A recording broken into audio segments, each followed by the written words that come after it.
na ang tao ay magbigay, gaya ng Malakyas 3:7 hanggang 10. Panginoon, ang Panginoon ang nag-utos doon, Brother Soriano. Ganito yon. Yung pagbibigay ng ikapo, utos yon sa mga Israelita. Sabi mo, nagbigay si Abraham, natuwa pa nga ang Diyos, sabi mo. Na hindi pala kasalanan magbigay ng ikapo. Gaya kay Abraham, binanggit mo kanina sa Genesis.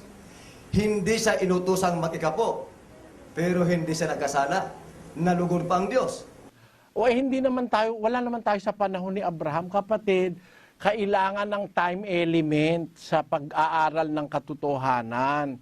Huwag kang bumalik sa panahon ni Abraham dahil wala tayo sa panahon ni Abraham. Nasa panahon nga tayong Kristiyano eh. Huwag ka rin babalik sa Israel sapagkat wala tayo sa panahong Israelita. Kasama sa dapat mong maintindihan yung time element ng katotohanan. Ang katotohanan may time element. Hindi mo pwedeng alisin yung time element, yung pangangailangan sa panahon. Basahin ko uli ha. Sana makita mo ang punto ko. Sa 1:2 ng Ebreo, kapatid na Luz. Ay nagsalita sa atin sa mga huling araw na ito sa pamamagitan ng kanyang anak. Yan. Kahit na ang tawag mo sa kanya, Yahshua Messiah o Jesu Cristo, which is the translation from the Hebrew to the Greek. At kung sa English naman ay Jesus Christ. Kahit ano pa itawag mo kay Jesus, kung naniniwala ka kay Jesus, siya ang ating legislador ngayon. Siya ang tagapagbigay natin ng batas, kaya ang batas niyan susundin natin. Pagka babalik tayo kay Moises, matigas ang ulo mo lalabas. Hindi ka naniniwala kay Kristo. Ang sabi kasi ni Kristo, 28:20 ng Mateo, ganito. Naituro ninyo sa kanila na kanilang ganapin ang lahat ng mga bagay na iniutos ko sa inyo. At narito, ako'y sumasa inyong palagi hanggang sa katapusan ng mga panahon. Kung ikaw ay masunurin kay Kristo, ituro nyo sa kanila lahat ng bagay na inutos ko sa inyo. Eh ano ba yung utos niya? Isinulat ng mga apostol, 14:37 ng unang Korinto. Kung iniisip nino man na siya'y propeta o ayon sa Espiritu, ay kilalanin niya ang mga bagay na sa inyo'y isinusulat ko na pawang utos ng Panginoon. Doon, ang mga isinulat pala ng mga apostol, yun ang utos ng Panginoon. Eh ang sulat ng mga apostol, wala ka namang mabasa ang mga apostol na kolekta ng ikapu eh. Ang sabi ng mga apostol, yung mga mag-aabuloy, magbigay ayon sa pasya ng puso. Yun ang sinulat nila, yun ang utos ni Kristo eh. 2 Korinto 9:7.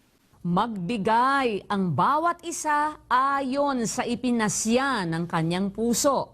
Ayon sa pasya ng kanyang puso. Pag diniktahan mo yung miyembro mo ng ikapo, hindi na pasya ng puso nila yon. Ikaw na may pasya nun. Hindi yun pasya ng puso. Ang batas ng bagong tipan, magbigay ang bawat isa ayon sa pasya ng puso. Sino may sabi nun? Sa Panginoong Jesus. Bakit nasulat yon? Inutos ni Kristo sa mga apostol, isulat yung kanyang mga utos. At ituro. Eh kung ikaw ngayon lalagay sa lagay ko, gusto kong magturo. Ano ituturo ko? Ituro nyo sa kanilang ganapin lahat ng inutos ko sa inyo. Hindi yung utos ni Moises. Ang ituro nyo sa kanilang ganapin, lahat ng inutos ko sa inyo. Eh ano ba yung utos niya sa pagbibigay? Magbigay ayon sa pasya ng puso. Yun ang utos niya eh. Di ba simple lang namang intindihan? Di naman mahirap eh. Ang utos niya, magbigay ayon sa pasya ng puso. Pag sinabi ko pa ngayon sa'yo na magbigay ka ng ikapo, marunong pa ba ako kay Kristo? Sabi niya magbigay ayon sa pasya ng puso eh. Kaya yun ang sasabihin ko. Ngayon sabi mo, mayroon ka bang mababasa ang magbigay ng ikapo, kasalanan? Mayroon po bang nakasulat sa bagong tipan na kasalanan ang magbigay ng ikapo? Hindi naman yung pagbibigay ang pinag-uusapan natin eh. Ang pinag-uusapan natin yung pagkuha. Na pastor ka, kukuha ka ng ikapo. Eh kahit ba ang ibigay ng miyembro eh, 5, o kaya ang ibigay ng miyembro ay 10, o kaya ang ibigay ng miyembro ay 20, basta galing sa puso niya, wala nang usapan doon sa presyo. Wala nang usapan, hindi na magnanakaw. Hindi ka gaya sa panahon ni Moises. Pag binawasan mo ikapo, magnanakaw ka. Yan ngayon ang pinanghahawakan ng mga pastor na ginagawang palabigasan yung mga miyembro niya. Na pag hindi ka nagbigay na ikapo, magnanakaw ka. Mali yan. Mali yan sa panahong ito. Bakit? Kung yun ang pasya ng puso ko, yun ang sabi ng Diyos. Ba't mo ko aatangang magnanakaw? Kung gusto ko magbigay ng ika-20, ano pakialam mo? Kasi nasabi ni Kristo magbigay ayon sa pasya ng puso. O ngayon, sasabihin mo ba ngayon sa akin na may kasalanan ako? Wala naman akong kasalanan. Tinuturo ko lang yung batas ni Kristo di ba? Ngayon, ang may kasalanan yung pastor na ipinipilit pa yung ikapo. Pero yung miyembro nagbigay, kahit ika-5 lang pwede Kahit ika-7 lang kahit ika-10 lang o kahit ika-20, pwede pa rin kahit nga ika-50, kung gusto niya ibigay, bigay niya Tinan mo ito. Ito, hindi ikapo ito Pakinggan mo, sa isang talata ng Marcos Kapitulo 12, kapatid. At umupo siya sa tapat ng kabangyaman at minasdan kung paanong inihuhulog ng karamihan ang salapi sa kabangyaman. At maraming mayayaman ang nangaghuhulog ng marami. At lumapit ang isang babaeng bao at siya'y naghulog ng 2 lepta na ang halagay halos 1 beles. At pinalapit niya sa kanya ang kanyang mga alagad at sinabi sa kanila, "Katotohanang sinasabi ko sa inyo, ang dukhang baong babaeng ito ay naghulog ng higit kaysa lahat ng nangaghuhulog sa kabangyaman. Sapagkat silang lahat ay nagsipaghulog ng sa kanila'y labis, datapwat siya sa kanyang kasalatan ay inihulog ang buong nasa kanya. Sa makatwid bagay ang buong kanyang ikabubuhay." Yung babaeng bao pala hindi nag-ikapo. Binigay lahat Ibinigay niya lahat ng nasa kanya. Hindi ikapo yan. O ngayon, sasabihin mo sa babaeng bao, "Hoy, mali ka. Ang batas ng Diyos, ikapo. Dapat ang binigay mo lang kalahating lepta o kaya 1/4 na lepta. Dahil 2 lepta yun Yun lang lahat ng pera niya divided by 10. Paano yun? Hindi mo naman pwedeng i-divide dahil napakaliit na nung 1 lepta 2 lepta lang. Binigay niya lahat ng kanya sa kanya. Hindi ikapo. Yan ang ipinapatupad ni Kristo. Kung gusto mong ibigay na lahat, pwede pala sa batas ni Kristo kagaya ng ginawa ng babaeng bao Yung widow's mite, 2 lepta halos 1 beles. Ang mabibili lang nun parang 2 maya, something like that. Pero merong mga kapatid sa iglesia na nagbibigay nung talagang kaya lang nilang ibigay. Meron naman nagbibigay mahigit pa sa kaya, yun kasi ang batas ni Kristo. Ayun, walang masamang intensyon doon, kapatid. At walang kasalanan yung nagbibigay. Ang may kasalanan, yung kahit na may batas ni si Kristo, nagsasaksak pa sa batas ni Moises. Dahil ang nakikita niya, sure money Halimbawa, ang miyembro niya, kumita 1,000, 100 kanya. Kumita 10,000 yung miyembro, 1,000 kanya. Kumita na 100,000 yung miyembro, 100,000 sa kanya. Kumita na 10,000,000, 100,000 lang kanya. Instant money yon. Yun ang trabaho ngayon ng mga pastor na ginagawang gatasan yung kanilang mga miyembro. Pero hindi ganun sa tunay na relihiyong nasa Biblia. Yun ang sagot ko dyan, kapatid. Nagpapalit natin ng kuro-kuro. Kaninong utos ang ikapo? Kay Moises o kay Amang Yahweh? O sa Panginoon sinasabi natin? Pakibasa ng ikapo, utos ni Moises. Pag may nabasa ka, ngayon din. Kami nandirito ngayon. Pababatos mo kami. Ang ikapo, utos ni Moises. Hindi utos ni Yahweh. Showdown ito. Sasagot na ako, kapatid, dahil naamon mo kasi ko ng showdown Ganito ang babasahin ko sa Biblia. Ako, gusto ko yan showdown para hindi masyadong maraming usapan. Ang alam mo pala, yung utos ni Moises, hindi utos ng Diyos. Nagkakamali ka. Basahin natin ang 4:4 ng Malakyas. Alalahanin ninyo ang kautusan ni Moises na aking lingkod, na aking iniutos sa kanya sa Horeb, para sa buong Israel, na may mga palatuntunan at mga kahatulan. Diyan ka nagkakamali, kapatid, sa tanong mo sa akin sa showdown. Patunayan mo ka mo, utos ni Moises, hindi utos ng Amang Yahweh. Kung di ka ba naman nagkakamali, yung utos ni Moises, ang may sabi nun, ang Diyos. At yun daw kautusan ni Moises, sabi ng Diyos, ibinigay ko sa kanya sa Horeb. Ulitin natin yung talata, Sis Luz. Alalahanin ninyo ang kautusan ni Moises na aking lingkod, na aking iniutos sa kanya sa Horeb. Yan. Makinig ka lang, kapatid. Makinig ka muna bago ka humatol. Ang sabi ng Diyos, alalahanin ninyo ang kautusan ni Moises na aking lingkod, na aking iniutos sa kanya sa Horeb. So yung utos ni Moises, yung pala utos ng Diyos. No? At yun, para sa buong Israel. Hindi mo naman pwedeng pamalian ng Diyos eh. Yung inutos niya para sa buong Israel. Utos ng Diyos yun. Ipinasa kay Moises, kaya tinatawag na kautusan ni Moises. Ang Diyos din ang tumawag na kautusan ni Moises eh.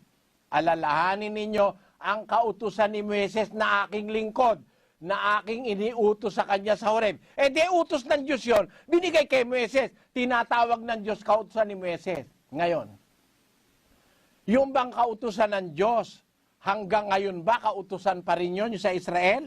Ang isa ron, huwag kang kakain ng baboy. Huwag kang kakain ng hipon, talaba, tulya. Huwag kang kakain ng tahong. Kasama yun sa utos ng Diyos na ibinigay kay Moises. Sinulat ni Moises. Ngayon ba kapatid, kumakain ka ba ng talaba, tahong, tulya, hipon, kumakain ka ba ng baboy? Kautusan ng Diyos yun. Kautusan din ni Moises yun. Kasi yung kautusan ni Moises, kautusan ng Diyos yun. Yun ang ayon sa Biblia. Yung kautusan ng Diyos, yun din yung kautusan ni Moises. Ang kautusan ni Moises na aking lingkod, na aking iniutos sa kanya sa Horeb, doon sa bundok. Ano ba yon? Di ba yun ang kautusan ng Diyos? Iniutos kay Moises, tinawag ng Diyos, kautusan ni Moises. Pareho yun eh. Sino ba nag-utos na ikapo? Ang Diyos. Kanino bang utos yon? Sa Diyos. Kanino ipinasa? Kay Moises. O edi kautusan din ni Moises yun. Yun ang sumaron, kapatid. Okay. Brother Soriano, narinig ko ang panig mo. Binasa mo kanina ang Mateo 28, talatang 19 at 20. Hindi ba sinabi doon sa talata na inyong ituro sa lahat ng tao na ganapin ang lahat ng iniuutos ko sa inyo? Hindi sinabi na piliin ninyo ang iniuutos ko sa inyo. Ang sabi sa Mateo 28, talatang 19 hanggang 20, ituro ninyo sa lahat ng tao na inyong ituro ang lahat ng iniuutos ko sa inyo. Mateo 5:17, hindi ako naparito. Sabi ni Kristo, sinabi ni Yeshua, hindi ako naparito upang sirain ang kautusan ni ang mga propeta. Si Moses, propeta ba o hindi? Sinira ba ni Kristo? Ang sabi ni Kristo, hindi ako naparito upang sirain ang kautusan ni ang mga propeta. Deuteronomy 12:32. Ang sabi ni Moses, ang lahat ng iniutos ko sa inyo, ituro nyo ng walang labis at walang kulang. Parehong-parehong katulad na sinasabi sa Bagong Tipan. Ano pang sabi? Sa Apokalipsis 22, talatang 18-19, ang mag-alis, aalisin ang kanyang bahagi sa kahanan ng langit. Ang magdagdag, daragdagan ng salot. Ang sabi din sa banal na kasulatan, si Yahweh ang may utos. Sa Malakyas 3:9, sabi nito, ninanakawan ninyo ako nitong buong bansa. Kung iyong babasahin pa siya mula 7 hanggang 10 ng Malakyas, ang sabi sa paano ka namin ninakawan? Nagsaltang tao sa Diyos. Sabi ng Diyos sa makatuwid bagay sa ikapo, ninanakawan ninyo ako nitong buong bansa, 9. Kaya sabi ng Diyos, subukin. Sinong may utos? Subukin ang sabi ng Diyos. Kaya bakit pinasusubok ng Diyos? Dahil maraming mga tao ang hindi nagbibigay ng ikapo. Ito'y subukan ng pananampalataya. Gaya ng ating amang si Abraham. Bilang mga anak sa pangako, si Abraham ay ama ng mga bansa sa pananampalataya. Bilang ang Pilipinas, kasapi sa mga maaaralan ng totoong iglesia ng Diyos, kami ay kasapi din sa totoong assemblea ni Amang Yahweh. Ang Pilipinas ay kasama sa makikilakip, sabi doon sa propesya ni Propeta Isaiah, chapter 56, talatang 6. Gayon din naman ang taga-ibang bansa na makikilakip. Saan? Sa Israel. Episo 2, ang talata, bagong tipan ho ito.